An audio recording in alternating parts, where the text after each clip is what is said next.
Continuing my series of breaking down my expectations for every single Dallas Maverick going into the next season, today we're going to talk about the Mavericks starting point guard, D'Angelo Russell, the only real free agent the Mavericks signed this summer besides re-signing some of their own guys.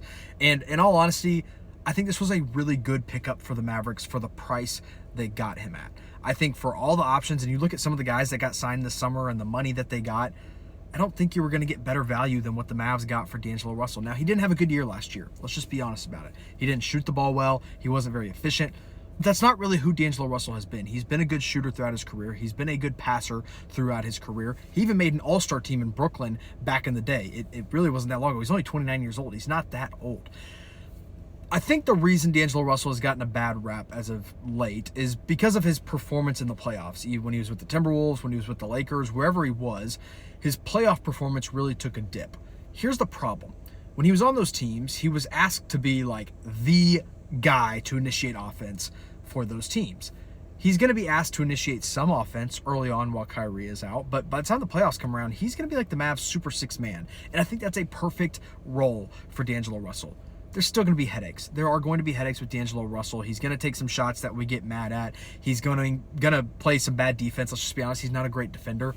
But for what he can do and for the price that the Mavs are getting him at, I have pretty high expectations that he is going to be a very solid point guard. I think his assist numbers are really going to surprise some people. I think his range and his three-point range is really going to surprise some people. He doesn't just shoot the ball well, typically, besides last year. Last year was an outlier.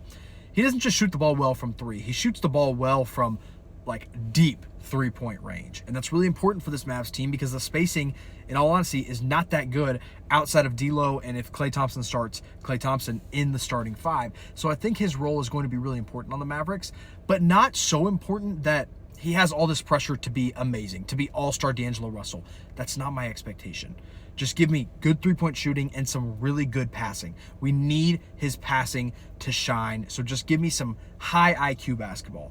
And I think he's going to shock some people with how good of a passer he is, how he sets up Anthony Davis, how he sets up Cooper Flagg, Derek Lively. He is a maestro in the pick and roll. I know Mavs fans are spoiled with pick and roll basketball from the Luka Doncic days, but D'Angelo Russell is a really good pick and roll player, a really good pick and roll point guard. He's going to do a good job of setting up those bigs.